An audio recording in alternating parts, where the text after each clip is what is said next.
Putin কিন্তু ট্রাম্পের এই প্রস্তাবে রাজি হয়েছে। ট্রাম্প কিন্তু নিজেকে চুক্তির কারিগর বলে, নিজেকে বললাম যে শো অফ করে।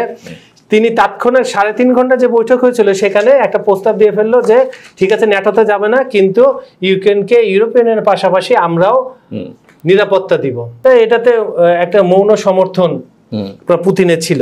এরপর জেলেনস্কি তো বললো। তারপর একটা ঘটনা ঘটছে, আপনার মিটিংটা জেলেনস্কির সাথে পরে তারপর আবার ইউরোপিয়ান ইউনিয়নের নেতাদের সাথে হলো। সেখানে ছিল আপনার ইউরোপীয় কমিশনের উর্সুল ভন ডার, তারপর হচ্ছে যুক্তরাষ্ট্রের প্রধান স্যার কিয়ার স্টারমার, ফ্রান্সের প্রেসিডেন্ট এমানুয়েল ম্যাক্রো, ইতালির প্রধানমন্ত্রী জর্জিয়া মেলোনি, জার্মানির চ্যান্সেলর ফ্রিডরিখ মেটসো, ফিনল্যান্ডের প্রেসিডেন্ট আলেকজান্ডার স্টাব ও পশ্চিম সামরিক জোট ন্যাটোর মহাসচিব মার্ক রুটে।